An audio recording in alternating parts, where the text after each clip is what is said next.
Glória a Deus. Se você puder curvar sua cabeça, nós vamos orar. Pedir graça de Deus para que nós possamos compreender toda a verdade. Que nós possamos entender toda a verdade proposta por Ele aqui hoje e que nós possamos absorver toda essa verdade. O único capaz de fazer isso em nós é o Espírito Santo de Deus. A palavra do Senhor diz que Ele nos conduziria a toda a verdade. Então vamos pedir para Ele, nesse momento tão precioso, no nome de Jesus. Pai, nós celebramos o Teu nome, Te louvamos e Te bendizemos. Obrigado por esse tempo rico e precioso que estamos tendo aqui. Pai, obrigado por cada família que se moveu para estar aqui hoje, para poder se alimentar da Tua palavra. Pai, nós pedimos a compreensão total da Sua verdade, que o Senhor nos conduza de forma poderosa aqui nessa noite.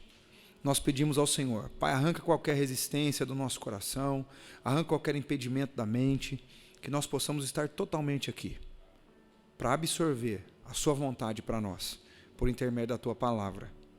Nós podemos dizer que hoje é uma noite de salvação e de libertação, porque conhecendo a verdade nós somos libertos, e hoje nós estamos aqui uma vez mais para isso. Que seja assim hoje e sempre, no precioso nome de Jesus. Amém. Graças a Deus. Irmãos, nós estamos falando sobre a doutrina da salvação, tá?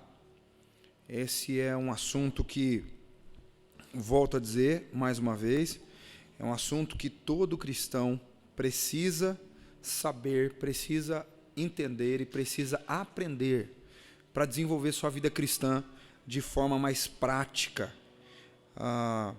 Por que, pastor? Eu digo, porque você pode perguntar para mim, por que, pastor? Né? O porquê é importante trazer conhecimento sobre salvação.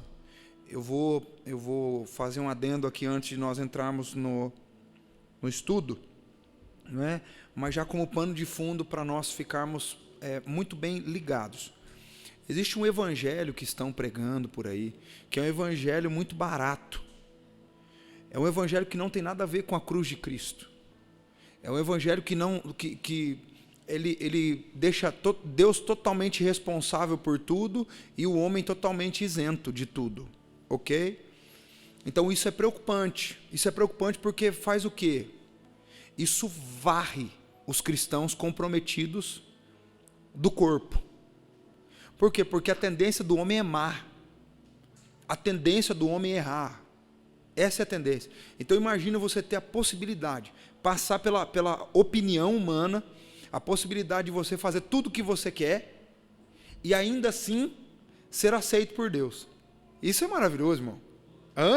Fala a verdade. Você viver do seu jeito, da sua maneira, da sua forma, do que você gosta, do jeito que você quer, da sua forma, enfim. E você fala assim, eu sou aceito por Deus e está tudo bem, está tudo certo. Isso é um problema. Isso é um problema. Esse é um problema que na nação brasileira tem-se o nome de hipergraça. Hipergraça. Isso é um problema e é um problema muito sério. Nós temos responsabilidades para com a cruz ou com o que Deus fez por nós. Nós temos uma resposta que precisa ser dada em relação a esse plano de salvação. Ok, amados? Graças a Deus. Então, nós estamos trabalhando aqui a logística da salvação, ou logística da redenção. Ok? Então, nós falamos no último estudo que tivemos, tá? A palavra redenção vem de duas junções. Não é o re, que é um prefixo de refazer, de renovar, de revisitar, quer dizer fazer de novo, ir de novo, fazer novamente, ok? E também denção, que está no latim, que é o impitio, que vem de redimire, que quer dizer preço de soltura. Preço de soltura. Então, o Senhor nos resgatou, Jesus nos resgatou, nós somos redimidos por Jesus, e isso precisa ficar muito claro para nós. E isso não tem nada a ver, não existia coisas que o homem poderia fazer, amados, não existia. Não existiu uma resposta positiva para o homem. Eu quero que você entenda isso. O plano de salvar é de Deus. Deus deu o passo em direção ao homem. O homem é mau em sua essência. O homem é mau em suas realizações. Mas Deus, que é rico em bondade e em amor, Deus que é rico em misericórdia, Ele veio com um plano para nos resgatar, tá?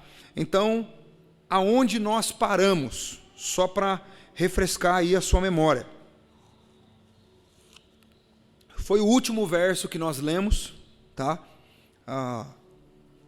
O último endereço que nós lemos na Bíblia, que é Atos 17, 28, ok? Então, o homem não foi feito para viver sem Deus. O homem não foi feito para viver sem Deus.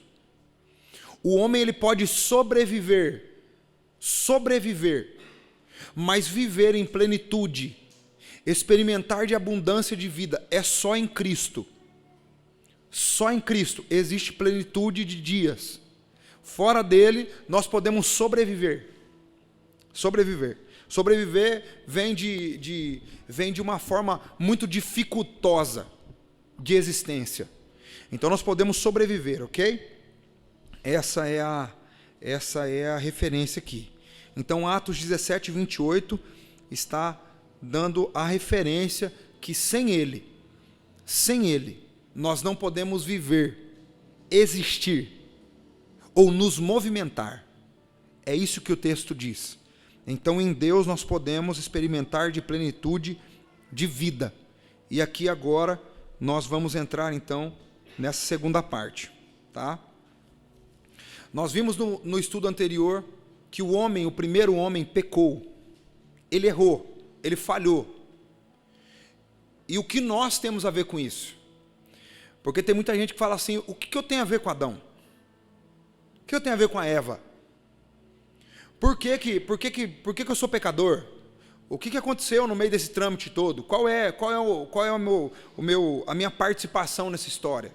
Nós vamos explicar para você hoje, tá? O pecado afetou o homem, trazendo morte e o afastando de Deus. O pecado, ele nos afasta de Deus. O pecado, ele é um abismo entre nós e Deus. Pastor, me prova na palavra. Eu preciso da palavra, porque só o senhor falando não é o suficiente. Eu sei disso.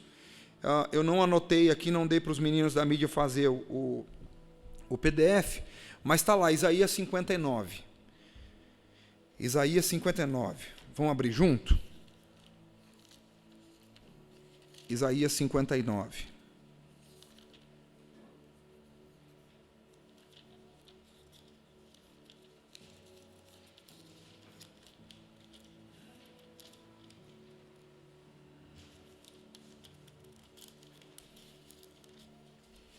Pronto. Isaías 59. E nós vamos ler o verso de número 1, 2 e também 3. Olha o que diz. Ouçam. O braço do Senhor não é fraco demais para salvá-los. Olha que referência. O braço do Senhor não é fraco para os salvá-los. Em algumas versões está, o braço do Senhor não está encolhido para poder salvar, ok? Nem o seu ouvido é surdo para ouvi-los. Em algumas versões está, nem os seus ouvidos tapados. Tá? Foram suas maldades que o separaram de Deus por causa de seus. Ele se afastou e já não os ouvirá. É importante nós entendermos que, se você for ler o capítulo 58 de Isaías, você vai ver o jejum que Deus espera. O jejum que Deus espera. O verdadeiro jejum que Deus espera. Tá? Então, Nós aprendemos outro dia, no sábado, nós aprendemos que algumas questões nos ajudam muito, capítulo e verso, epígrafe e tudo mais, que são os títulos, mas que também nos fazem perder a referência sobre a continuidade dos textos, ok? Então vamos lá. No 58, eles estão falando o seguinte: Deus, até quando a gente vai jejuar, vai jogar cinza na cabeça, vai se vestir de saco, vai fazer tanta coisa, e o Senhor não vai olhar para nós? O Senhor não está nos ouvindo. Ou seja, nós estamos fazendo o necessário. Nós estamos fazendo o que a gente acha que vai chamar a sua atenção. E aí o Senhor está dizendo para eles no 59, vamos imaginar que é uma coisa só, tá? Um pano só. Então imagina só no 58 aqui. Vamos lá. Começamos. E o povo reclamando e falando: Senhor, até quando a gente vai colocar? Olha o que eles estavam falando: Senhor, a gente está colocando a nossa cabeça nos nossos joelhos, clamando ao Senhor. Depois você leia com mais calma. E o Senhor parece que não está nos ouvindo. E aí, ele vira para o próximo passo, ele diz assim: viu, ouçam, os meus braços, eles não estão fechados, eles não estão presos para poder salvar. E muito menos os meus ouvidos estão tapados. Eu só não estou respondendo vocês, não é pelo jejum que vocês estão fazendo, mas pelo contrário, é pelo que vocês não estão fazendo, pelo que vocês deixaram de fazer. Vocês até estão sendo bacaninha, estão fazendo um jejum legal, bacana, estão se abstendo de coisas, estão se vestindo de pano de saco, estão jogando cinza na cabeça, legal, isso é legal. Mas o essencial vocês não estão fazendo. E o essencial é o quê? É viver uma vida separada. É uma vida digna. É uma vida correta. É uma vida de plenitude. O que é ser santo? Ser santo é ser separado. Ser santo é ser separado. É andar separado. Simples. Ou seja, você vê as coisas indo para determinado curso e você entende, essa verdade entrou na sua cabeça e diz: eu sou separado. Eu sou separado das questões desse mundo. Eu sou separado do molde, do modelo desse planeta. Por quê? Porque nós não somos daqui. Nós somos cidadãos celestiais. Então, quando nós compreendemos essas verdades diante de Deus e diante das pessoas, o nosso comportamento é diferente. É diferente. Então, Isaías 59 vai dizer: olha, é o pecado de vocês, é a iniquidade de vocês, que fazem separação entre Deus e vocês. E ele continua. Olha o que ele diz.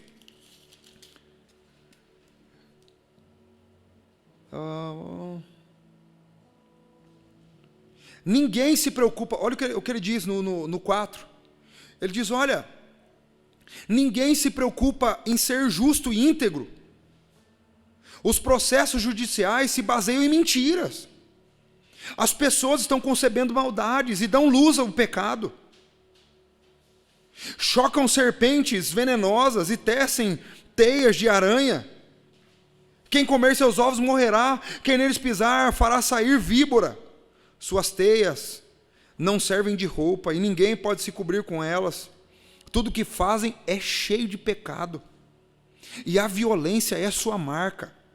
Seus pés correm para a maldade e se apressam em cometer homicídio. Pensam somente em pecar, por onde passam, deixam sofrimento e destruição. Não sabem onde encontrar paz. Não entendem o que significa ser justo. Traçaram caminhos tortuosos e quem os segue não sabe o que é paz. São essas figuras e características que fazem separação entre o homem e Deus. São essas questões que fazem separação entre o homem e Deus. Pastor, e como é que eu faço? Como é que eu faço para retornar? Como é que eu faço para voltar? A palavra do Senhor é atemporal. Ela serviu, ela serve e vai servir. Ela serviu, ela serve e vai servir. Então o que nós fazemos a partir de agora? Quando nós identificamos isso em nós, o que nós precisamos fazer como cristãos? Nós precisamos dar um 180 na nossa história. O que é um 180, pastor? Te explico. Você está indo numa direção. Ó, estou aqui. 180 é isso aqui. Vira. Metanoia. É mudar a rota. Só que tem crente que dá um 360. Ele até dá o 180. Ele passa, ele enxerga a porta de graça. Mas aí ele dá os outros 180, ele fala, não, mas eu vou voltar para a minha vontade. Ele está aqui, ele enxerga, é até legal, mas eu vou voltar para cá, para onde eu quero.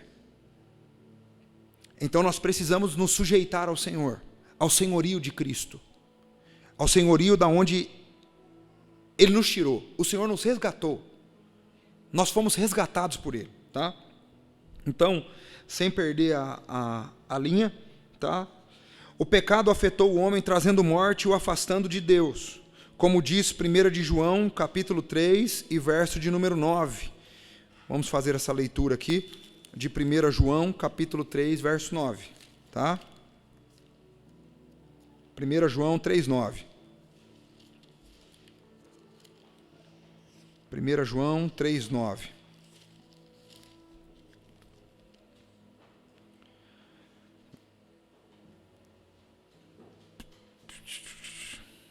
Aqui. 1 de João, capítulo 3, versículo 9. Aquele que é nascido de Deus não vive no pecado, pois a vida de Deus está nele. Logo, não pode continuar a pecar, pois é nascido de Deus. Então, João está dando a referência daquele que é um filho de Deus. Ele diz, aquele que é filho de Deus, aquele que é um genuíno filho de Deus, ele não consegue permanecer na prática do pecado. Ele não consegue.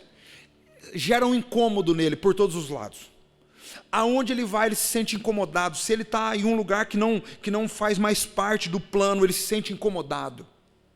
Se ele está em um ambiente onde as coisas já não procedem do jeito que ele está, ele fala, não, isso aqui não é bacana, isso aqui não é legal. O que mostra uma genuína conversão? O que mostra uma genuína conversão é a repulsa por aquilo que está fora da vontade de Deus.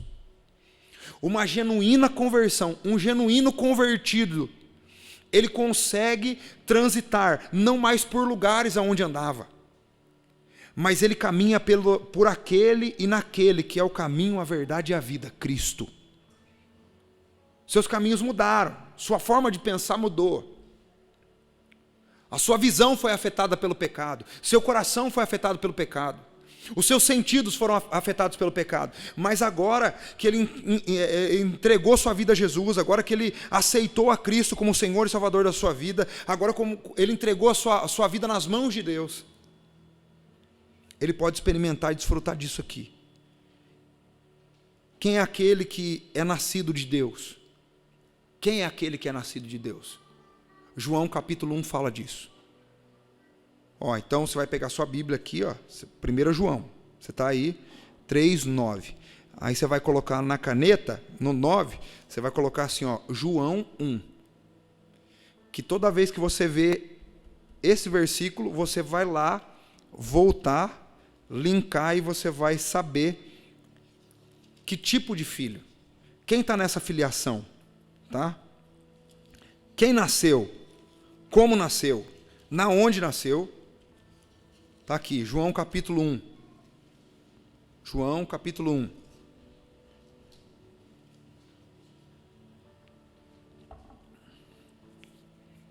João capítulo 1. Tá? João capítulo 1. E verso de número 12. Olha o que diz.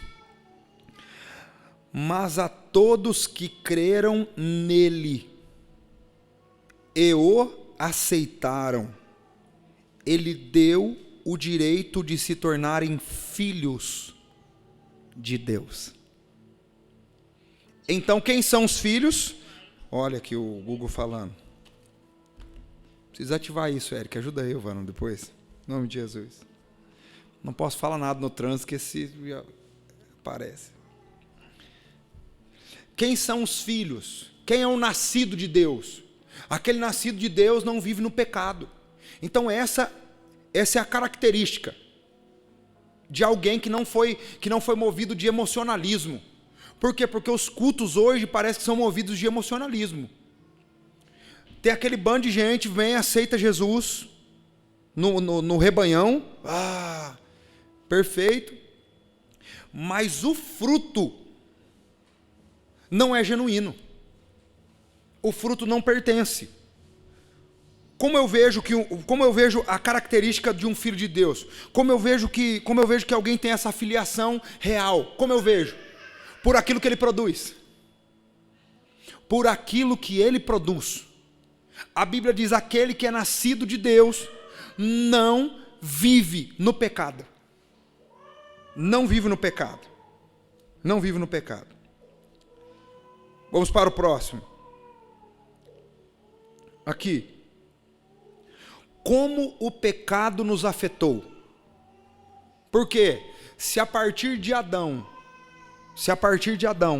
o pecado entrou, o pecado veio, o pecado ele predominou ou entrou no mundo por causa do erro de Adão. Mas por que isso nos afetou? Como isso nos afeta?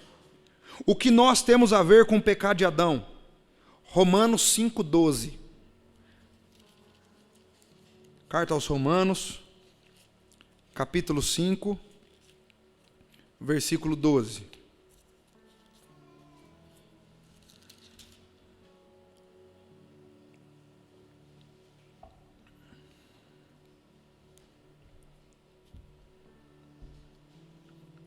Romanos 5,12. Olha o que diz o texto. Quando Adão pecou, o pecado entrou no mundo, e com ele a morte, que se estendeu a todos, porque todos pecaram. Pastor, me explica melhor isso. Sim, te explico. Adão é a matriz, Eva é a matriz. Eles são o molde da humanidade. Eles são os primeiros seres da terra, e a partir deles vem toda a humanidade. Nós também estávamos em algum lugar escondido lá dentro dele, e vem toda essa humanidade, todo mundo que você vê pela face da terra veio de lá. E por que o texto diz que todos pecaram? Se Adão é a matriz, se Adão é o molde, e Eva também é o molde, vamos imaginar assim, com uma ilustração que nós gostamos muito dela, que é muito boa, que o pastor César nos deu outro dia. Vamos imaginar que Adão, ele é uma forma, e Eva também. Eles caíram, literalmente. Eles caíram, e essa forma amassou. Agora tudo que vai vir ou vai proceder daquela forma vai sair amassado, vai sair com defeito. Então nós vamos vir após. Tudo que vem de Adão, tudo que vem de Eva vem com um probleminha.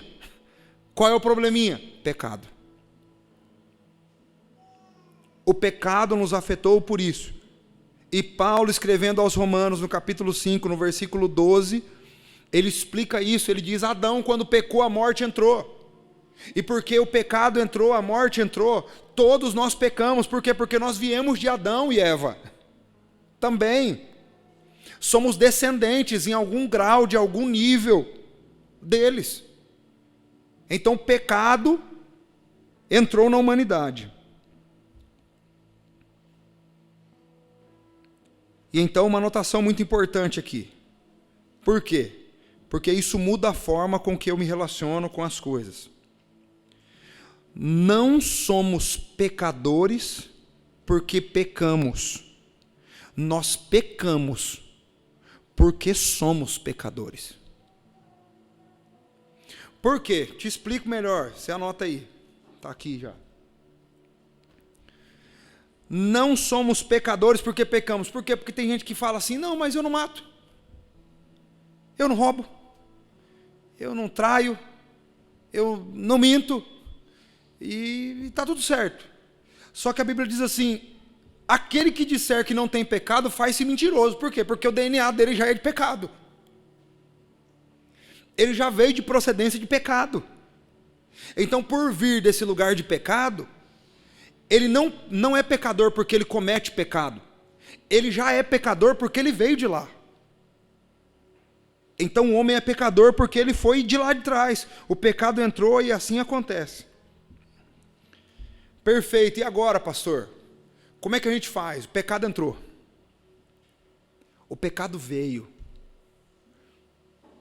O pecado entrou e parece que... Eu vejo muitos crentes, muitos cristãos, olhando e falando assim, meu Deus, o pecado, e agora? O pecado estragou o plano de Deus.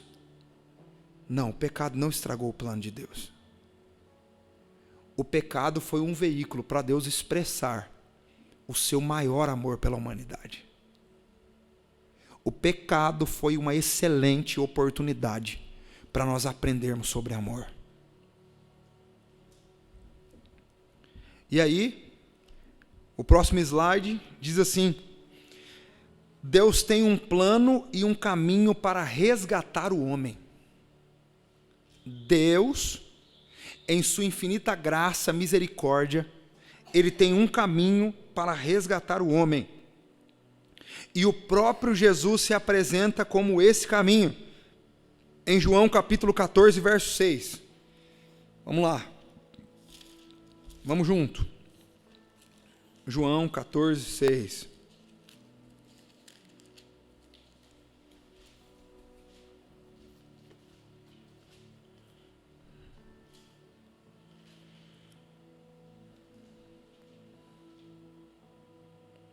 Olha, Jesus falando, não fiquem aflitos, creiam em Deus, creiam também em mim, na casa do meu pai há muitas moradas.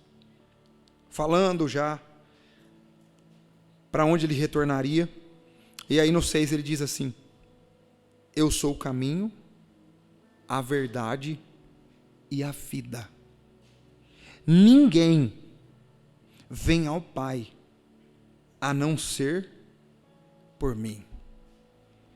Jesus, Ele é o plano perfeito de Deus para religar o homem a Ele mesmo. Jesus é o plano perfeito de Deus para religar o homem a Ele mesmo. Tá? O caminho para o retorno do homem, então, se chama Jesus. E a palavra do Senhor diz em 1 de Pedro, capítulo 1, versículo 20. 1 Pedro 1, 20. 1 Pedro 1, 20.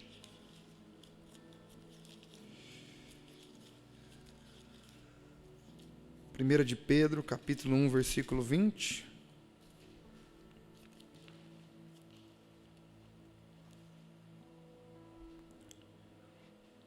Olha o que diz. Ele foi escolhido antes da fundação do mundo, mas agora, nesses últimos tempos, foi revelado por causa de vocês.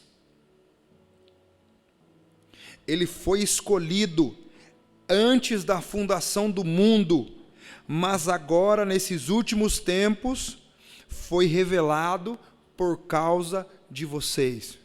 Está falando de quem? De Deus. O verso 19, você lê aí, ó. Mas com o sangue precioso de Cristo, o Cordeiro de Deus, sem pecado e sem mancha. E aí continua o verso. Ele foi escolhido antes da fundação do mundo. Então note, se alguém perguntasse para mim e falasse assim, mas Deus não sabia do pecado? Deus sabia tanto do pecado que o Cordeiro foi morto antes da fundação do mundo. Deus tinha um plano de redenção para o homem antes do planeta existir. Antes da criação. É isso que Pedro está afirmando. Ele diz, olha, antes que Deus dissesse e fizesse todas as coisas, Deus projetou a cruz. Deus sacrificou o seu filho foi por si. Ele disse, eu vou para agradar o Pai. Eu vou resgatar o homem que vai se perder. Imagina um homem que tem a sua livre escolha. Por quê? Porque a Bíblia diz isso. Façamos o homem a nossa imagem, a nossa semelhança. É o homem, mas você imagina só como é que ia ser isso. O homem livre vai ter um problema. E agora, como vai ser isso, pastor? Como que Deus sabe disso? Porque Deus é onisciente. Deus, em sua presciência, viu que o homem erraria, que o homem não conseguiria se sustentar diante da grandeza dele. E Deus projeta um caminho para que o homem seja encontrado e alcançado por ele. Então, o sacrifício de Jesus foi antes da fundação do mundo. Antes da fundação do mundo. Antes da fundação do mundo.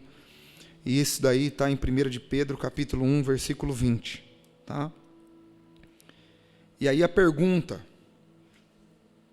como antes do pecado? E aí as suas anotações seguem. Deus é onisciente e Ele já sabe de tudo.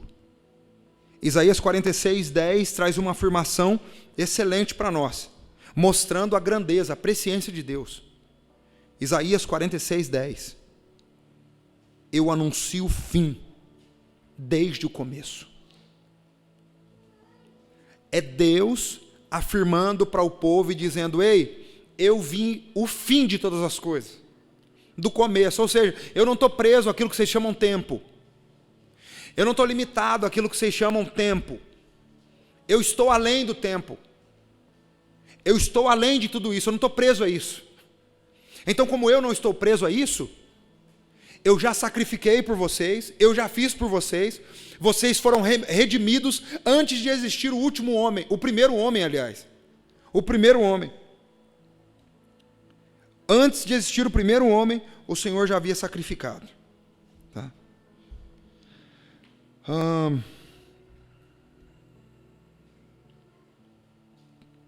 Voltamos para 1 Pedro 1:20 também, nós já fizemos a leitura, acho que eu fiz um acréscimo aqui a mais, né?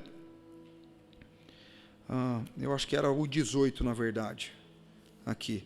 Pois vocês sabem que o resgate para salvá-los do estilo de vida vazio que herdaram de seus antepassados não foi pago com ouro ou prata que perdem seu valor, mas com o sangue precioso de Cristo, o Cordeiro de Deus, sem pecado e sem mancha. Então não existia moeda de valor. Não existia moeda. Não existia moeda para pagar esse pecado. Não existia moeda para reparar esse pecado. Precisava ser Cristo. Quando mais novo, eu ouvi alguém dizendo assim, Abraão não conseguiu, Moisés não conseguiu, Jacó não conseguiu. E foi seguindo. Mas, na verdade, quando você debruça na palavra, você vê que Deus não esperava que eles fossem perfeitos. Por quê? Porque eles não poderiam oferecer perfeição.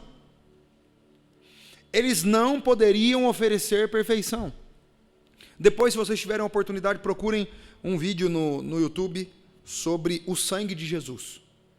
O sangue de Jesus encontrado.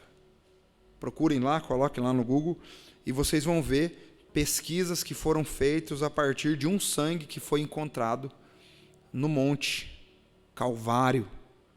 Um sangue muito especial que foi analisado e ninguém fala sobre isso, mas está lá disponível ainda. Então, se eu fosse você, eu vi esse vídeo muitos anos atrás e só consolida ainda mais a nossa fé. Tá? Então, ele não esperava que Abraão desse conta. Não existia perfeição nesses homens. Só existe perfeição em Jesus. Jesus é o Cordeiro perfeito. Jesus é o Cordeiro sem mancha. Jesus é o Cordeiro sem pecado. Jesus é o Cordeiro sem mácula. Então não adianta nós olharmos para os patriarcas da fé e falarmos assim, eles não foram perfeitos para cumprir. Deus não esperava que eles fossem perfeitos. O Cordeiro já foi morto desde a fundação do mundo. E isso precisa dizer algo para nós. Nós precisamos olhar para esses homens que não conseguiram cumprir aquilo que aparentemente aos nossos olhos seria perfeito, e dizermos, eles estavam dentro do plano de Cristo para nós. Por isso nós estamos aqui. Por isso chegou. A palavra do Senhor diz e nos garante, a promessa de Deus para Abraão é: Abraão, em ti serão benditas todas as nações, famílias serão benditas por intermédio de você. Porque ele aceita, porque ele se submete, porque ele entende, se torna bendito. Então, nós estamos falando como o pecado afetou o homem e porque isso chegou diante de nós. Aqui, em Jesus e através de seu sangue, podemos ser religados a Deus. Está em Efésios capítulo 2, verso 13. Efésios 2:13. Efésios capítulo 2, versículo 13.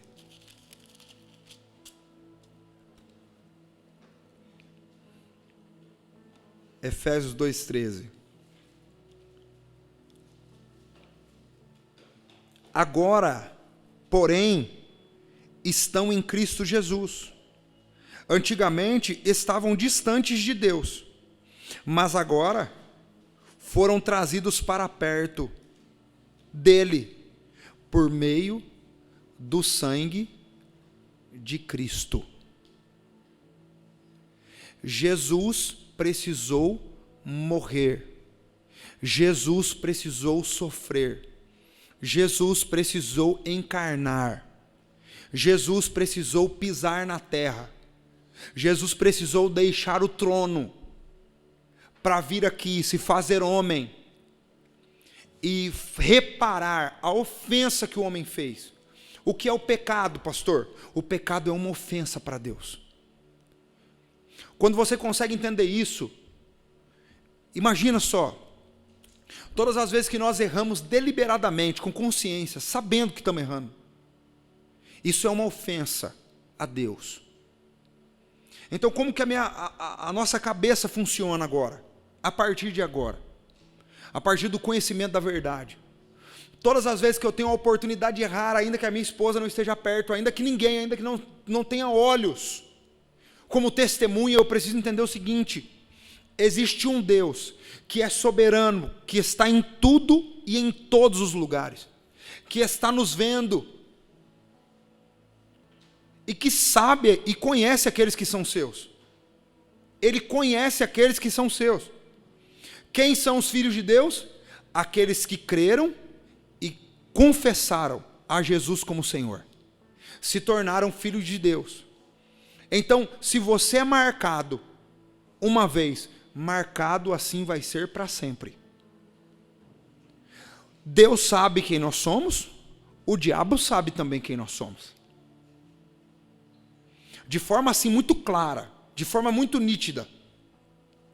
E tem gente que faz isso de forma assim, muito natural, ok? Nós já vimos diversas vezes testemunhos, eu tenho amigos pastores, que saíram de determinados segmentos religiosos, umbandistas, enfim. Por quê? Porque tiveram a experiência da seguinte forma: uma pastora que hoje está em outro país, amiga nossa, ela disse que fazia parte de rituais satânicos, e um dia eles foram para o cemitério, e eles chegavam a ficar dias com sangue, vísceras de animal, fazendo diversos tipos de trabalho, coisa horrível, e elas achavam o máximo, só que um belo dia eles foram para o cemitério, e eles foram fazer um trabalho muito específico, e quando eles chegaram, eles precisavam fazer um trabalho com alguém morto, há pouco tempo. Era um corpo fresco. E aí eles tinham certa intimidade lá com o pessoal que faz o enterro e tal. Perguntaram, já deram o endereço, falou, beleza, ok. Tudo certo. Então foi ela, a caravana deles lá de noite, Entraram no cemitério, já sabiam o endereço, sabiam onde estava. Eles foram. Quando eles chegaram, começaram a abrir, começaram a fazer as coisas lá. De repente, ela diz que uma aparência, assim, muito, muito terrível, toma por detrás deles e diz assim: esse vocês não coloquem a mão, vão procurar outro. Muito nítido, muito claro, muito claro. Então, eles nunca tinha acontecido isso até então. Mas por que não? Ela diz: porque esse não é nosso. Esse nós não podemos tocar. Esse não. Esse é dele. Dele? Dele quem? E então aquilo despertou uma curiosidade nela, no esposo. Falou assim: mas calma aí. Quem que é o dono desse corpo? Que mesmo sem vida, que mesmo sem fôlego, guarda o corpo, guarda os ossos, guarda os órgãos, guarda tudo mesmo depois de morto. De quem esse homem faz parte? Então a curiosidade foi tanta, foi tamanha, que eles procuraram saber de quem que era aquele corpo. Eles disseram: não, é um rapazinho da igreja que morreu. Falou: E ela disse: o quê? Existe um Deus mais forte do que esse que nós servimos? Eu quero servir a Ele, então. Então, a partir daquele dia, ela disse que passou muita coisa, mas hoje ela serve ao Senhor. Então, nós precisamos decidir pelo Senhor, porque isso tem uma marca e um peso muito grande para nós. A Bíblia diz que nós éramos inimigos. Aqui. Nós lemos aqui Efésios 2,13, né? Foi isso? Efésios 2,13. Aqui. Antigamente estávamos distantes, mas fomos trazidos para perto dele por meio do sangue de Cristo. Pastor, me explica isso melhor. Também não mandei para os meninos por PDF. Eu tinha redigido tudo hoje, acordamos 6 horas, tal, tinha redigido tudo. Fui mandar para o Eric, perdi tudo. Mas a Bíblia diz que o Espírito nos traz a memória. Então eu vou compartilhar com você aqui. Tá. Levítico capítulo 1, se não me falha a memória. Isso eu não anotei. Se você for lá, vamos juntos, só para você entender. Levítico capítulo de número 1, tá?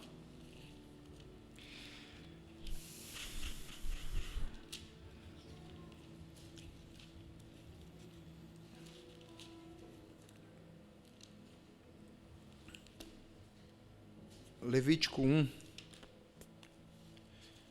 Acho que é 1 mesmo. Está aqui.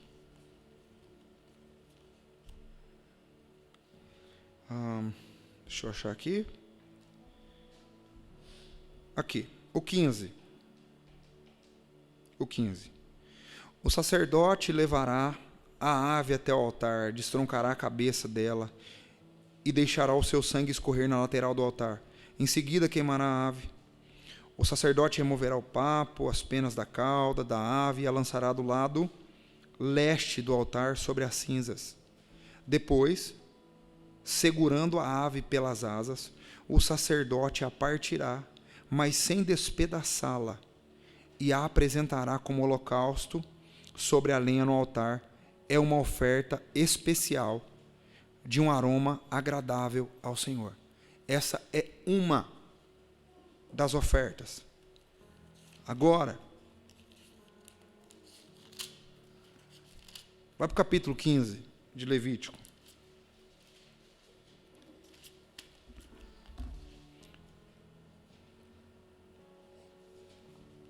Por que eu estou fazendo isso? Só para você entender os procedimentos e como Cristo é revelado durante toda a história na Bíblia. Toda a história. Toda a história. Aqui.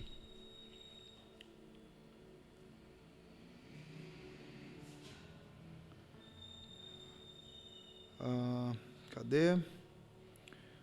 A mulher.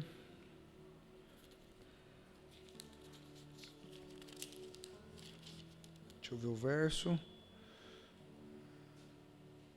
16, vai para o 16, irmão. 16, verso 1. Ó. O Senhor falou com Moisés, depois que os 2 filhos de Arão morreram ao entrar na presença do Senhor. Disse o Senhor a Moisés: avise seu irmão Arão que não entre, quando bem entender, no lugar santíssimo. Olha que coisa, irmão. Hã? Vocês conseguem entender o peso? Os filhos de Arão, Abinadab e Abiú, diz a história, que eles ofereceram fogo que não era de Deus para Deus, e morreram. Agora, o Senhor diz para Moisés avisar Arão, o sacerdote, e diz para ele assim: avisa Arão, para ele não vir aqui na minha presença a hora que ele bem entender, não. Avisa ele. O texto está nos mostrando isso. Olha, disse o Senhor a Moisés: avise seu irmão Arão que não entre quando bem entender no lugar santíssimo, atrás da cortina interna. Se ele fizer isso, ele morrerá. Ali fica a tampa da arca, o lugar da expiação, e eu mesmo estou presente na nuvem sobre a tampa da arca. Quando Arão entrar no santuário, seguirá todas as instruções. Qual é a instrução? Vamos lá. Primeiro, levará um novilho como oferta pelo pecado e um carneiro para o holocausto. Ele vestirá a túnica sagrada de linho e roupa de baixo de linho, diretamente sobre a pele, amarrará na cintura o cinturão de linho, colocará na cabeça o turbante de linho. As roupas são sagradas, de modo que ele deverá se banhar com água antes de vesti-la. Arão receberá da comunidade de Israel 2 bodes para uma oferta pelo pecado e um carneiro para o holocausto. Arão apresentará seu próprio novilho como pecado para fazer expiação por si mesmo e por sua família. Antes dele entrar, irmão, ele tinha o dele. Ok? Vamos lá, vamos por parte. Antes dele resolver o BO do pecado dos outros, ele tinha que resolver o seu próprio BO do seu pecado. Vamos com clareza para isso aqui? Nós estamos vivendo dias onde as pessoas estão querendo resolver muito o balaco dos outros, mas não estão olhando nada para si. Então você tem que deixar de fazer, você precisa ser. É isso que o Senhor está dizendo. Ele está dizendo: ei, antes de você fazer, seja. Antes de você executar, seja. Antes de você ir, seja. Tem muita gente que fala assim: ai, o pastor me impediu de crescer, o pastor não deixou eu desenvolver o meu ministério. Irmão, deixa eu dizer uma coisa para você. Você sabe quando você faz isso? Sabe o que você está fazendo? Você está divinizando o pastor. Você está colocando o pastor acima de Deus. Sabe por quê? Porque nem Jonas conseguiu fugir de Deus. Você acha que alguém vai impedir você de crescer na presença de Deus? Existia uma escola rabínica na época, e é assim até hoje lá. Até hoje é a cultura deles. Vai lá, os meninos alcançam a idade de ser homem, 13, 14 anos. Eles precisam saber bem a Torá. Eles chegam diante do rabino, vão lá e começam a recitar. O rabino vai lá e vê se existe possibilidade dele se tornar e fala: pois bem. Ele coloca a mão no ombro, e colocando a mão no ombro, esse já é o sinal, dizendo: ei, você foi escolhido para a escola, vem para cá. A mão no lado direito quer dizer para o garoto assim: você foi aprovado, vem. Se o menino vai lá, ele fala, isso homem, ok? Os meninos. Se o menino chega lá diante do rabino, e ele começa a recitar, e o rabino não vê futuro nele, o rabino olha para ele e diz assim, dá a mão para ele, e diz: seja abençoado nos seus caminhos, vai ser um bom pai, um bom cidadão, vai seguir a profissão da sua família. Ok? Maravilha. Até então tudo certo, tudo ok. A Bíblia diz que Jesus começa o seu ministério. E ele vai começar o seu ministério à beira de um lago. E ele encontra duas pessoas pescando. Homens que estavam morando, homens que eram da cidade, homens que passaram pelo mesmo processo e que não foram aceitos na escola. Porque se fossem, estariam na sinagoga. Mas não estão no barco pescando. Ou seja, foram rejeitados. Falaram, não, vocês não servem para o trabalho. Ok, maravilha. Vem Jesus. Jesus vem e diz assim, viu? Sigam-me. Sigam-me. Ou seja, você não serviu para a maioria. Você não serviu para atender o padrão. Mas em mim, vocês terão futuro. Agora pergunto eu para você e você responde, alguém pode impedir o agir de Deus na sua vida, amado? Ninguém pode impedir o agir de Deus na sua história. Agindo o Senhor, quem o impedirá? O Senhor deu seu Filho por nós. O diabo não pôde impedir ele. A morte não pôde detê-lo. As portas do inferno não pôde impedi-lo. O diabo não conseguiu fazer ele ceder diante da tentação de fome no meio do deserto. Ele se entregou por inteiro. A morte não pôde resisti-lo. Ele se entregou. Ele se esvaiu. Ele disse, eu me entrego. Por quê? Porque a morte não conseguiria vencê-lo ou vencer sua vida. Agora pergunto para você, como pode alguém conhecer essa graça, essa oportunidade? Em Jesus o pecado perdeu o poder. O pecado tinha poder. Jesus é o sacrifício perfeito. Jesus é a expiação perfeita. Você vai ver no discorrer de Levítico 16, você vai ler depois com mais calma, leia. Você vai ver que depois Arão precisava pegar um dos bodes, sacrificá-lo e colocar diante do altar. E o outro colocava a mão na cabeça dele, virava ele de frente do deserto de Zion e colocava ele, deixava ele seguir viagem. Diante da expiação, falando, ei, você está levando nosso pecado embora. Era todo esse processo. Vamos lá agora, para pensar comigo, irmão. Um Deus tão cheio de detalhe como o nosso, iria abrir a porta da graça para a gente viver uma bagunça dessa? Para pensar, irmão. Sabe o que ele diz? Ele diz assim, você pega e coloca do lado leste do altar. Ou seja, você vai partir a pomba, você parte, mas sem esmigalhar ela, ok? Parte ela direitinho. Agora você pega um bode para você pega 2 pelo povo, antes de fazer pelos outros, faça por você, senão a casa vai cair para você. Ok? Então isso serve para nós que estamos aqui essa noite. O Senhor está falando conosco aqui hoje, diante da sua palavra. Antes de nós queremos resolver qualquer coisa de qualquer pessoa, nós precisamos resolver o nosso.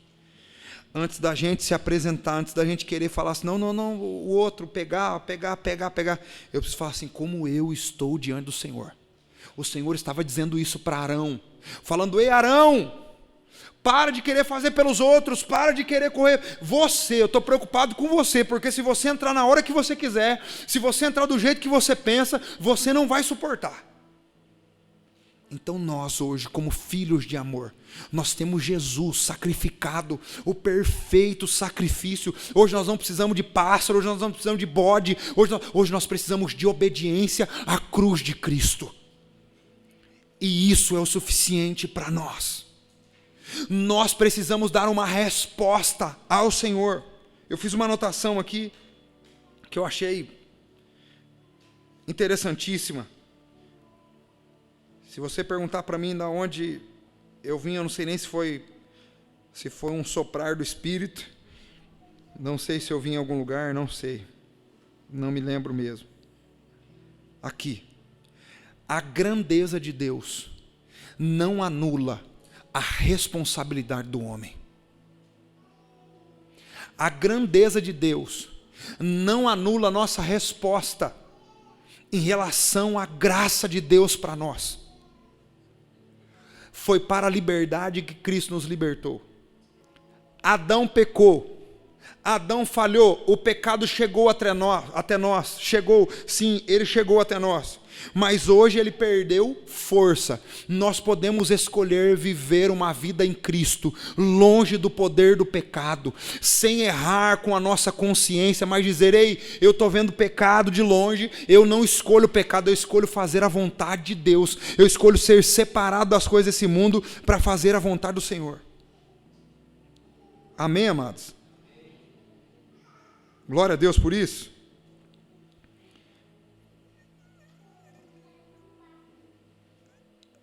Olha aqui, para a gente ir por fim, tá?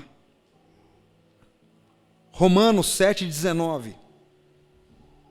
Romanos 7,19. Olha o que o apóstolo Paulo diz aos romanos.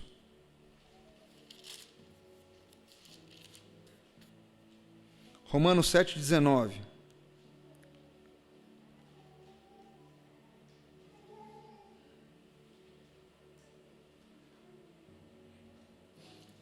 Quero fazer o bem, mas não faço.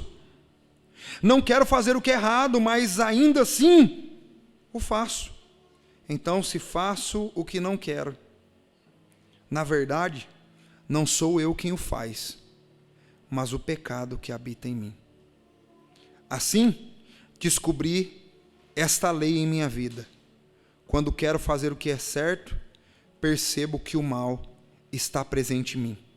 Mas ele diz: amo a lei de Deus de todo o meu coração. Contudo, há outra lei dentro de mim que está em guerra contra a minha mente e me torna escravo do pecado, que permanece dentro de mim. Como sou miserável! Quem me libertará desse corpo mortal, dominado pelo pecado? E aí no 25, ele diz assim: graças a Deus. Graças a Deus. A resposta está em Jesus Cristo, nosso Senhor. Na mente, quero, de fato, obedecer à lei de Deus, mas por causa de minha natureza humana, sou escravo do pecado. Sabe o que ele está dizendo? Ele está dizendo: ei, eu entendi que o pecado está aqui. Eu entendi que está na carne. Eu entendi. Mas a resposta para vencer o pecado está em Cristo Jesus. E ele diz: graças a Deus por isso. Então a resposta para nós vencermos o poder do pecado está em Cristo. Nós podemos hoje dizer não para o pecado. Nós podemos dizer não hoje para as oportunidades da carne. Nós podemos resistir sim, porque foi para isso que Cristo veio, para quebrar o poder do pecado sobre nós. Amém?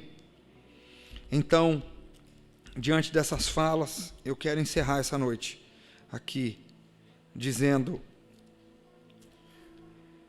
sim, o pecado chegou até nós. E eu queria dizer para você e trazer uma notícia muito boa e dizer assim: olha, aceitamos Jesus e o pecado já não tem mais parte na gente, né? Foi abolido. Mas não é assim. Hoje nós temos uma oportunidade. Hoje nós temos a força de Cristo ao nosso favor. Se você ler João capítulo 16, se não me falha a memória, João ele afirma que o Espírito Santo, o Espírito da verdade, vai convencer o homem do pecado, da justiça e do juízo. E ele começa dando algumas descrições. E a descrição do pecado, ele diz assim: do pecado, porque eles não creem em mim. Todo aquele que não crê no Senhor está no pecado. Literalmente. Mas ele diz: ei, aquele que está em mim tem a oportunidade de graça e misericórdia, de viver uma vida sublime, vencendo as garras e o poder do pecado. Só em Jesus nós podemos vencer o pecado. Só em Jesus nós podemos vencer a força do pecado. Sem Jesus, você pode ver pessoas sendo boazinhas, pessoas sendo até bacanas, pessoas sendo bom pai, bom marido, gente, ok, maravilha, maravilha, mas eu posso dizer com clareza, Jesus disse: eu sou o caminho que leva as pessoas até Deus. Então, por mais que sejamos bonzinhos, não será o suficiente para a nossa salvação. Ser bom não tem nada a ver com passar a eternidade com Cristo, mas entregar a vida a Cristo e viver segundo os seus princípios vai nos levar diante dele e permanecer com ele para sempre. Glória a Deus. Você pode se colocar de pé no nome de Jesus.